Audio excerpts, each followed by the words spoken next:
Rain poured heavily over the quiet suburban neighborhood of Havenwood, the kind of downpour that drowned whispers and left streets deserted. Inside a dimly lit house at the end of Willow Lane, Sierra Mavis, 28 years old and visibly pregnant, stood by the window. Her hands rested protectively on her swollen belly, her dark eyes reflecting a mix of dread and defiance. The faint glow of her phone lit her face, illuminating a text from her husband, Marcus. Late tonight, don't wait up.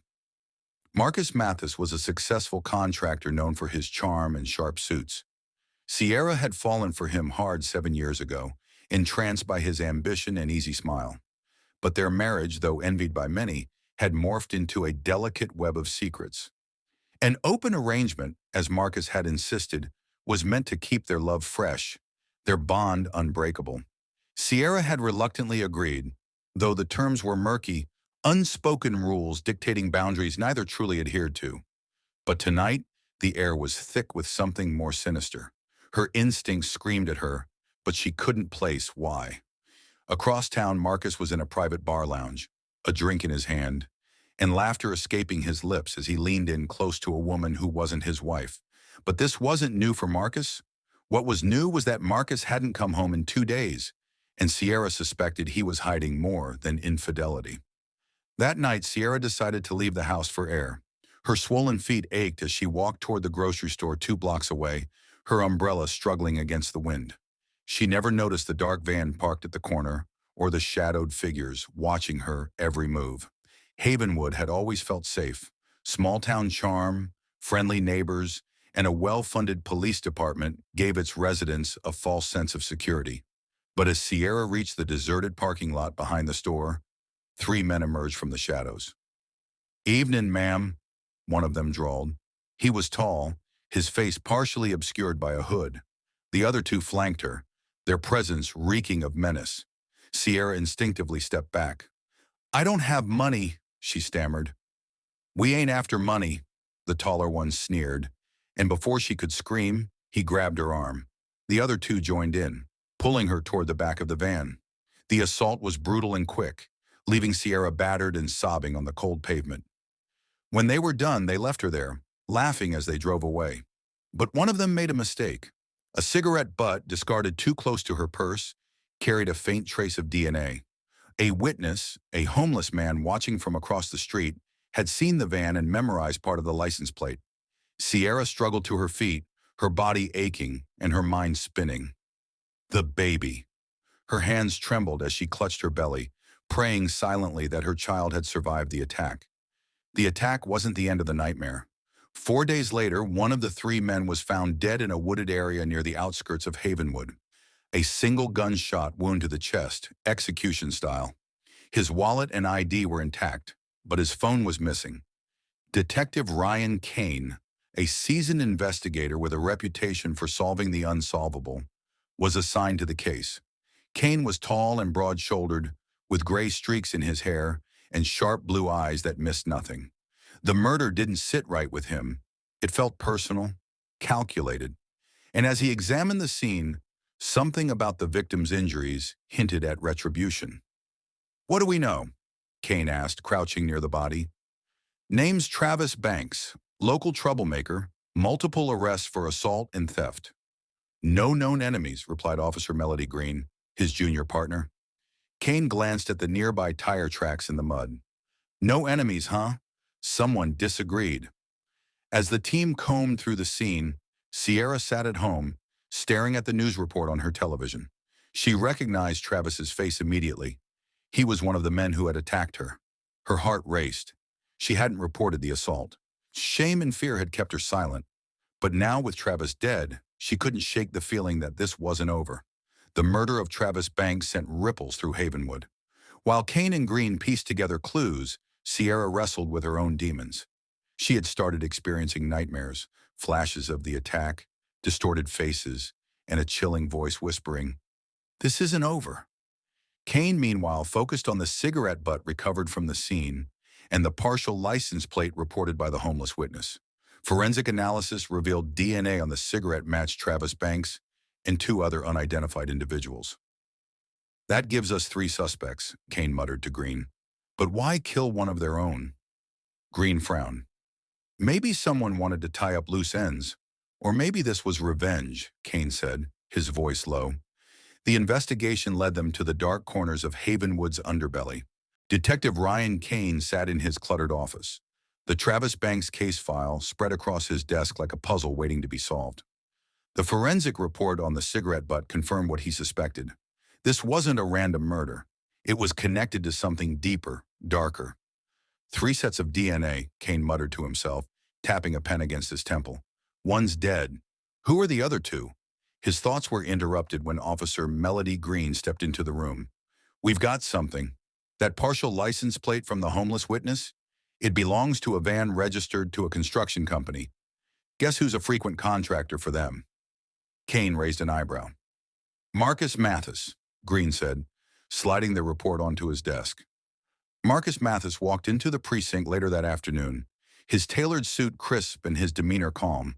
But Kane had been in the business long enough to recognize the subtle cracks, a twitch of the fingers, an overly casual tone, eyes that avoided direct contact. Mr. Mathis, thank you for coming in, Kane said, gesturing to the chair opposite him. Anything to help, Detective, Marcus replied, his voice smooth. We're investigating the murder of Travis Banks. I understand you've worked with him in the past. Marcus frowned slightly. I might have hired him for a few jobs, but I didn't know him personally. Why do you ask? Kane leaned forward, his piercing blue eyes locking onto Marcus's. Because your name keeps coming up, and because the van linked to his assault was registered to a company you contract with. Marcus shifted uncomfortably, but kept his composure. Look, I hire a lot of people. If one of them did something illegal, I wouldn't know. I've got nothing to do with this. Kane studied him for a moment before leaning back. Of course, but if there's anything you think of, even the smallest detail, give me a call. Marcus nodded, stood, and left the room. Green entered shortly after. What do you think? He's lying, Kane said bluntly.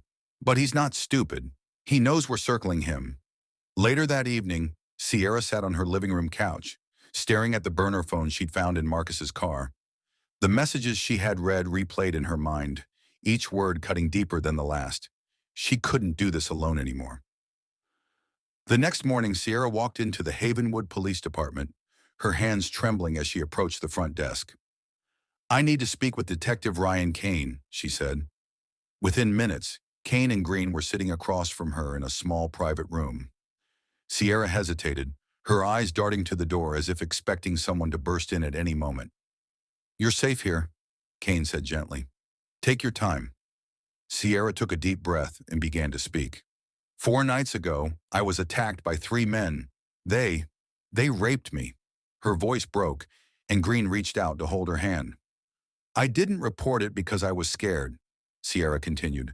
But then I saw the news about Travis Banks. He was one of them. Kane's expression darkened. Do you know the other 2? Sierra shook her head. Number. But I found this in my husband's car. She placed the burner phone on the table. Kane picked it up, scrolling through the messages. His jaw tightened as he read. We handled her. She won't talk. Travis is a problem now. Sierra, do you think your husband was involved in your attack? Green asked carefully. Tears streamed down Sierra's face as she nodded. I don't want to believe it, but the messages and the way he's been acting lately. Kane leaned forward, his voice steady. Sierra, we're going to get to the bottom of this, but you need to stay somewhere safe for now. Do you have anyone you can trust? Sierra hesitated. I can stay with my neighbor, Mrs. Carter. She's like a mother to me. Kane nodded. Good. Officer Green will escort you there. In the meantime, we'll take this phone to forensics. We'll find out who else is involved. Back at the precinct, Kane handed the burner phone to the forensic team. I want everything. Texts, call history, location data, and cross-reference any numbers with known associates of Travis Banks. Hours later, the results came in. 2 numbers stood out.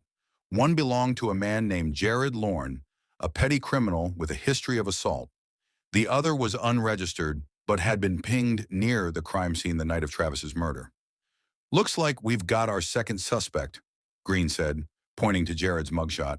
And our third might be the one who pulled the trigger, Kane added. Run everything we have on this unregistered number. I want to know who it belongs to. As the team worked tirelessly, Kane couldn't shake the feeling that they were missing something. The meticulous planning of the murder suggested someone with more to lose than Jared or Travis. Someone like Marcus Mathis. The following day, Green burst into Kane's office, a look of urgency on her face. You're going to want to see this. The murder of Jared Lorne set off alarms throughout the precinct. The gruesome discovery of his body, slumped in a dark alley with 2 gunshot wounds to the chest, was no coincidence. Detective Ryan Kane stared at the crime scene photos spread across his desk. The brutal execution made one thing clear. Someone was silencing witnesses. Officer Melody Green entered the room holding a file. Preliminary report on Lorne's murder. No witnesses, no security footage.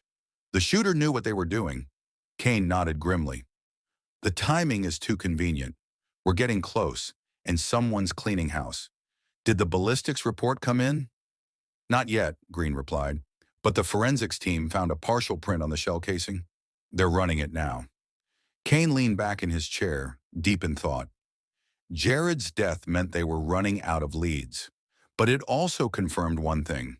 Whoever was behind this wasn't just dangerous. They were desperate. The burner phone Sierra had handed over was proving to be a goldmine.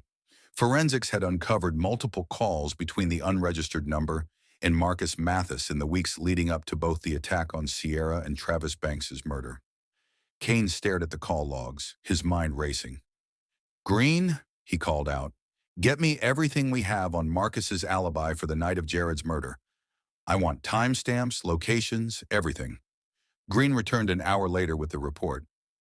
Marcus claims he was at a charity gala that night. He even posted pictures on social media, but she handed Kane a series of grainy photos.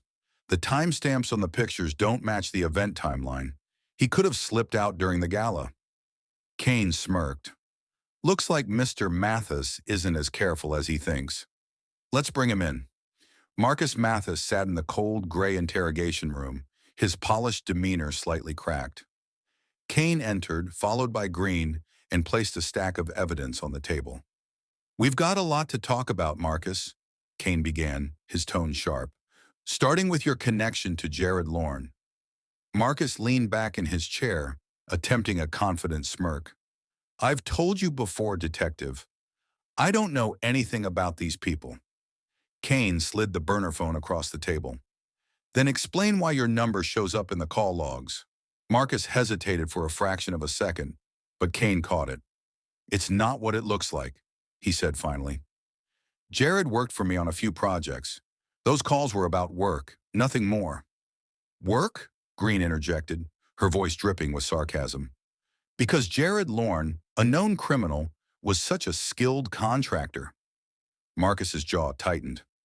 I don't know what he did in his personal life. I hired him to move materials. That's it. Kane leaned forward, his eyes locking onto Marcus's. Here's what I think. You hired Jared and Travis to do your dirty work. Maybe you wanted to scare Sierra, keep her quiet, but things got messy and now you're tying up loose ends. Marcus's calm facade shattered. You have no proof, he snapped. I'm not saying another word without my lawyer. Kane stood, his expression cold. You're free to go for now, but don't get too comfortable. We'll be seeing each other again soon. That evening, Sierra received a call from Detective Green. We need you to come to the precinct, Green said. There's been another development. Sierra's heart sank as she listened to the details of Jared's murder. Her stomach churned at the thought of being connected to yet another death. But as she sat in Kane's office later that night, she made a decision. I want to help, she said, her voice steady despite the fear in her eyes. If Marcus is behind this, I'll do whatever it takes to expose him. Kane nodded. We'll need you to wear a wire. If we can get Marcus to incriminate himself, it could blow this case wide open. Sierra hesitated for a moment, then nodded. I'll do it. The plan was simple, but risky. Sierra would meet Marcus at a public cafe, under the pretense of wanting to reconcile. Kane and Green would monitor the conversation from a surveillance van parked nearby. Every word would be recorded. As Sierra sat across from Marcus at the cafe, her heart raced. She forced a smile as she stirred her coffee, the tiny microphone hidden in her blouse, picking up every sound. "I'm sorry for everything," she began, her voice trembling. "I just want to understand what's going on." Marcus's expression softened slightly. "I never wanted to hurt you, Sierra. You have to believe me." "Then tell me the truth," she pressed. "About Travis, about Jared. I need to know." Marcus hesitated, his eyes darting around the room. "It's complicated," he said finally. "I made some bad choices, but I was trying to protect you." "Protect me?" Sierra repeated, her voice rising. "By hiring men to attack me?" Marcus leaned in, lowering his voice. "I didn't know they'd go that far. I just wanted to scare you, keep you in line. But Travis, he went rogue." Detective Ryan Kane couldn't shake the gnawing feeling that they were far from done. Marcus Mathis's confession had been a breakthrough, but it left one gaping hole in the case: the identity of the third man. Jared Lorne and Travis Banks were dead, but someone else was pulling strings from the shadows, and they were willing to kill to keep it that way. The precinct buzzed with activity as the team worked to tie up loose ends from Marcus's arrest. Officer Green entered Kane's office holding a manila folder. "Ballistics report from Jared's murder," she announced, placing it on his desk. "The bullets match the ones used on Travis Banks." "Same weapon." Kane's eyes narrowed. "A professional job," he muttered. "Whoever this third man is, he's not just some thug." Green nodded. "There's more. Forensics lifted a partial print from one of the shell casings. It's not in our database, but they ran it through private security firm records. Got a hit. Name's Vic Daniels.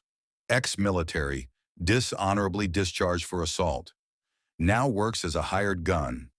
"Vic Daniels," Kane repeated, rolling the name around in his mind. "Do we know his connection to Marcus?" "Not yet," Green admitted. "But if Marcus hired him, we'll find the link." Kane stood and grabbed his coat. "Let's pay Marcus another visit. He's got more explaining to do." Marcus Mathis sat in the interrogation room, his polished suit replaced by an orange jumpsuit. He looked haggard, the weight of his crumbling empire evident in his sunken eyes. Kane entered, followed by Green, and dropped a photo of Vic Daniels on the table. "Recognize him?" Marcus glanced at the photo, his expression unreadable. "Number don't play dumb," Kane snapped, leaning forward. "We know he worked for you. He killed Jared Lorne and Travis Banks. How do you know him?" Marcus sighed, running a hand through his disheveled hair. "Vic was a fixer. When things got messy, I called him, but I didn't order him to kill anyone. That was all him." "Why would Vic go rogue?" Green asked. "What's he hiding?" Marcus hesitated, then said quietly, "Vic doesn't like loose ends. He probably thought Jared and Travis would flip." "And Sierra?" Kane pressed. "Was she just another loose end?" Marcus didn't answer, but the guilt in his eyes said enough. Tracking down Vic Daniels proved to be no easy task. The man was a ghost, moving from one seedy motel to the next, always staying one step ahead. But Kane knew they had one advantage: Sierra. "We need to use her again," Kane told Green. "If Vic thinks she's still a threat, he'll come after her." Green frowned. "That's a huge risk. What if we can't protect her in time?" Kane's jaw tightened. "We don't have a choice. If we don't stop him, more people will die." Reluctantly, Sierra agreed to the plan. She would return home and act as though the investigation had stalled, hoping to draw Vic out. Meanwhile, Kane and a team of officers would keep her under constant surveillance. For 3 days, Sierra went about her routine as normally as she could, though fear gnawed at her with every step. Kane and Green watched from an unmarked car parked down the street, their eyes glued to the house. On the 4th night, their patience paid off. A dark figure emerged from the shadows, moving silently toward Sierra's front door.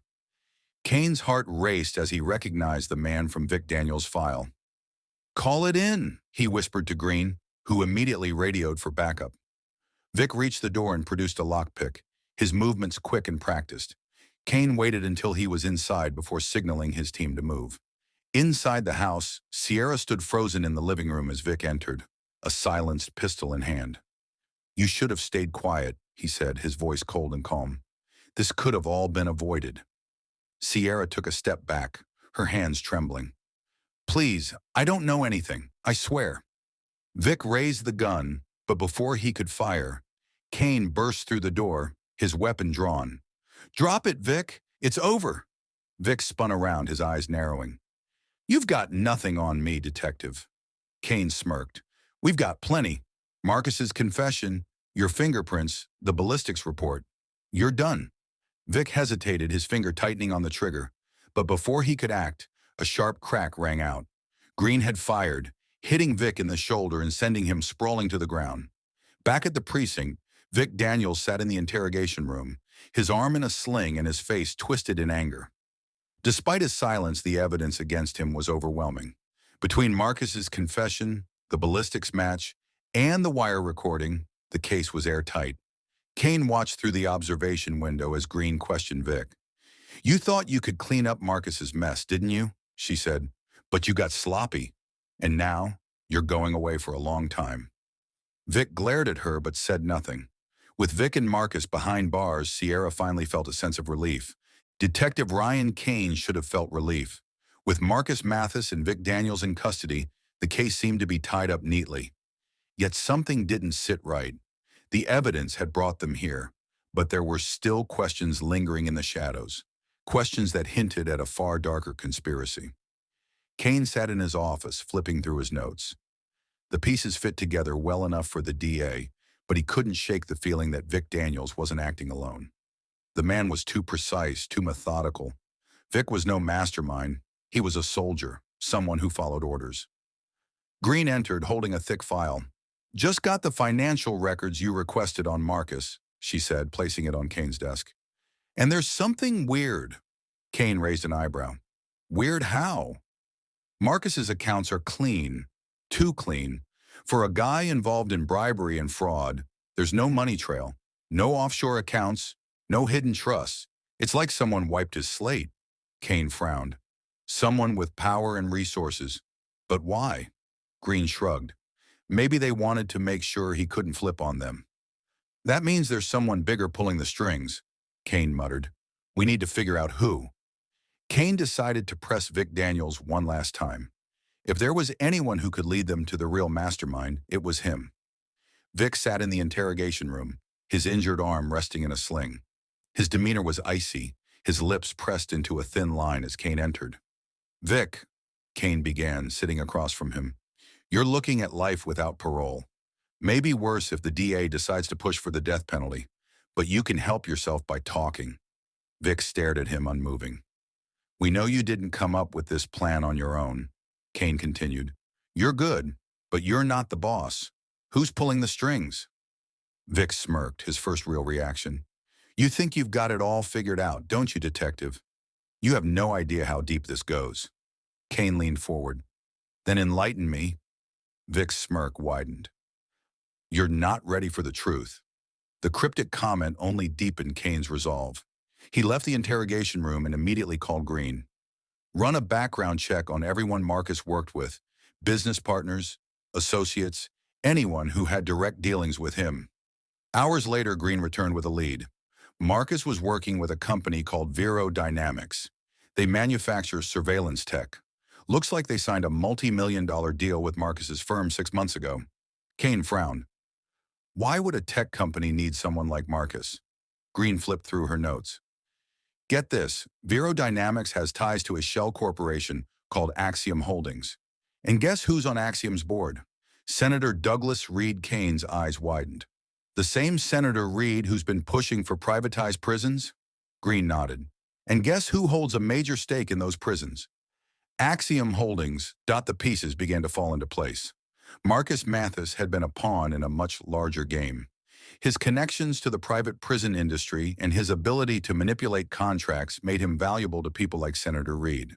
But when things got messy, when Jared and Travis threatened to expose the truth, they brought in Vic Daniels to clean up. And Sierra? She was collateral damage, an unfortunate witness caught in the crossfire. V. Kane felt a chill run down his spine. This wasn't just about murder or rape. This was about power and corruption at the highest levels. Kane visited Sierra to share the new developments. She was sitting in her living room, her hands cradling her growing belly, when he arrived. Her face was pale, her eyes heavy with exhaustion. "Detective Kane," she said softly. "Is it over?" Kane shook his head. "Not yet. There's more to this than we realized. Marcus and Vic were just the tip of the iceberg." Sierra's eyes widened. "What do you mean?" Kane hesitated. "I don't want to scare you, but the people behind this are powerful. They wanted to silence you because you saw too much. But I promise you, we're going to bring them down."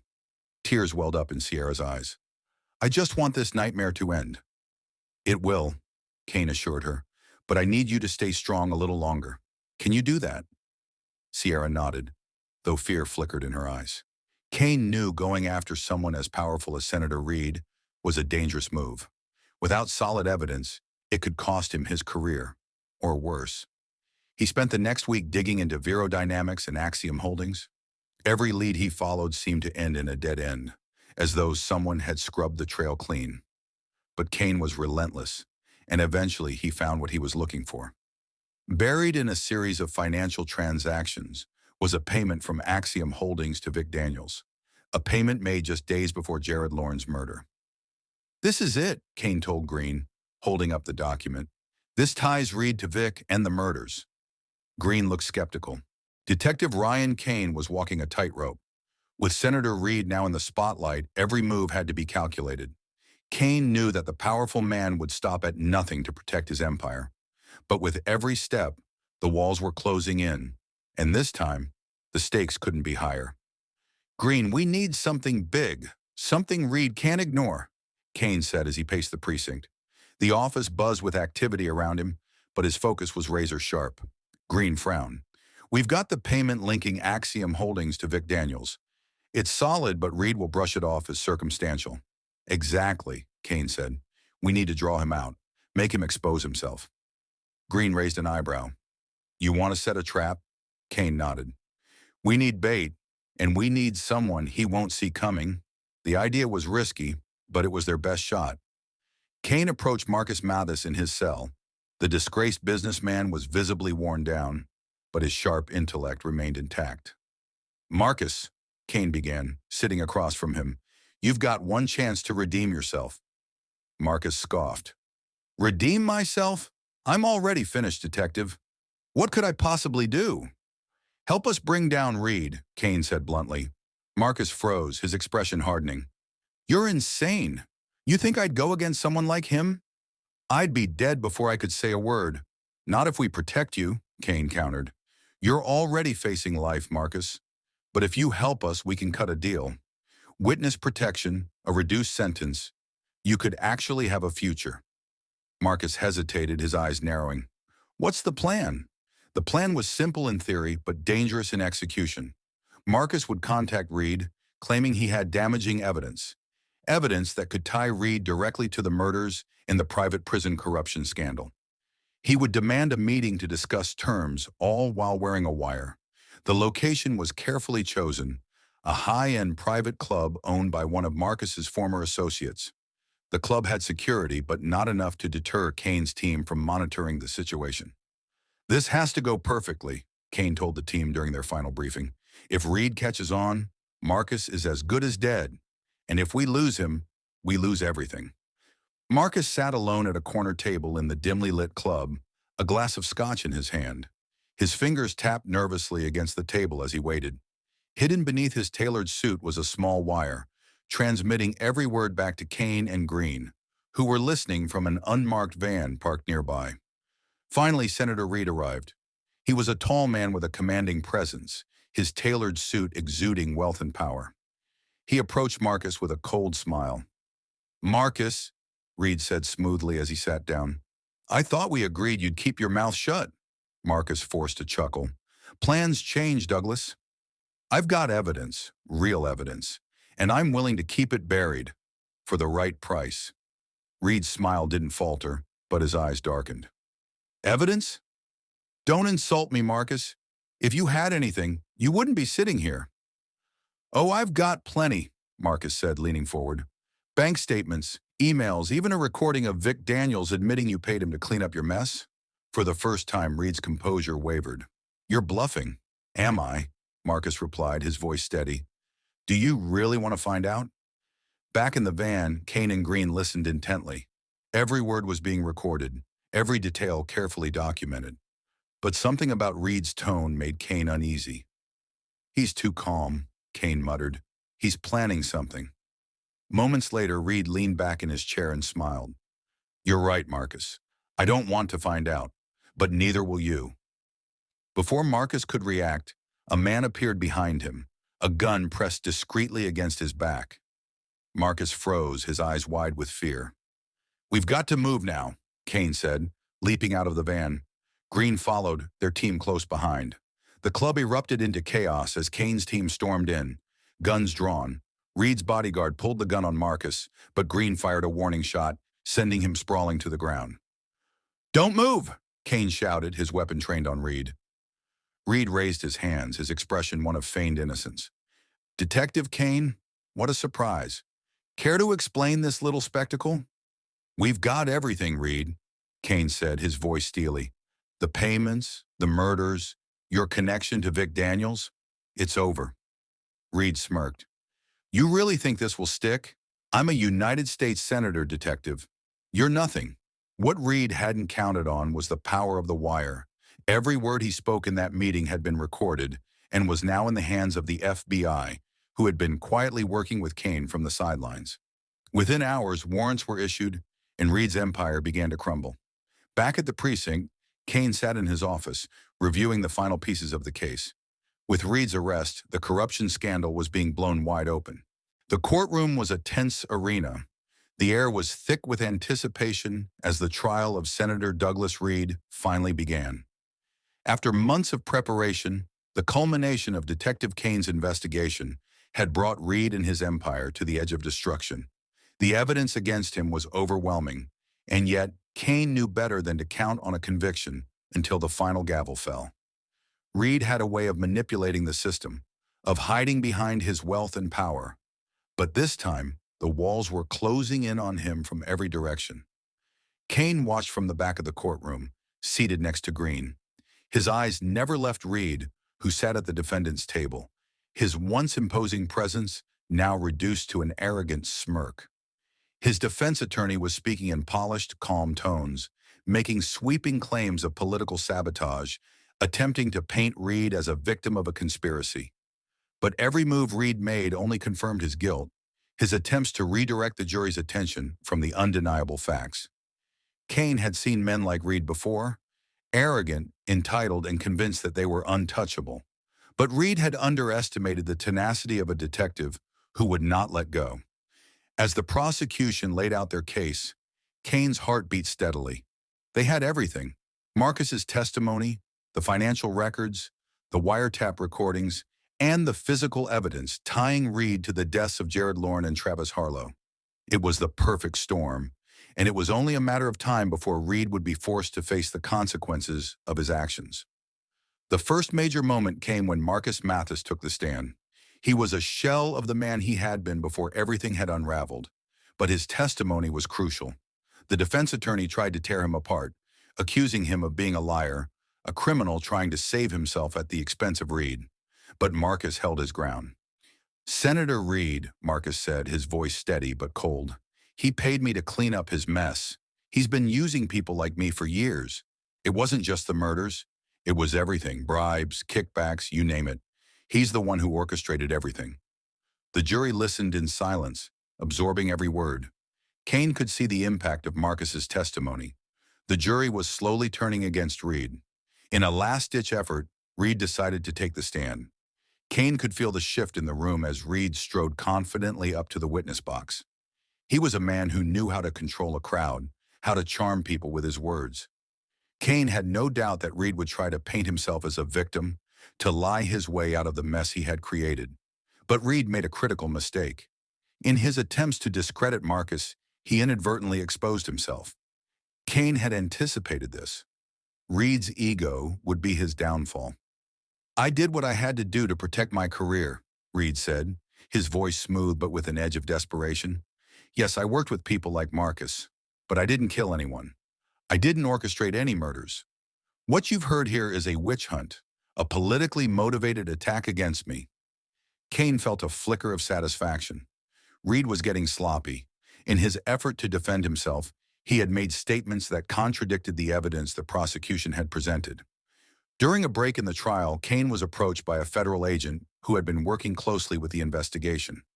"We've got something," the agent said, his voice low. "A new leak came in from Axiom Holdings. It's a game changer." Kane felt his pulse quicken. This was it, the final piece. The agent handed him a folder containing internal emails from Axiom Holdings, linking Reed to a series of illegal contracts for the private prisons. In those emails, Reed had approved payments to several figures in the criminal underworld, including Vic Daniels and others connected to the murders of Jared and Travis. This evidence was the smoking gun they had been waiting for. With this new evidence in hand, Kane rushed back into the courtroom. He watched as Reed's defense team tried to regain control of the narrative, but the damage had already been done. When the prosecution introduced the emails, the room fell silent. "Senator Reed," the prosecutor said, holding up the evidence, "do you care to explain this?" Reed's face drained of color. He tried to maintain his composure, but the cracks were beginning to show. This is fabricated. I had no knowledge of these payments." The prosecutor raised an eyebrow. "You don't recognize your own email address?" Reed's eyes darted to the defense table, his arrogance faltering. He knew it was over. The walls had finally closed in. Hours later, the jury returned with their verdict: guilty on all charges. The room erupted in chaos as the weight of the decision settled in. Reed, once a man who had wielded power like a weapon, was now facing the full consequences of his actions. Kane felt a quiet satisfaction, though it was tempered by the knowledge that the damage had already been done.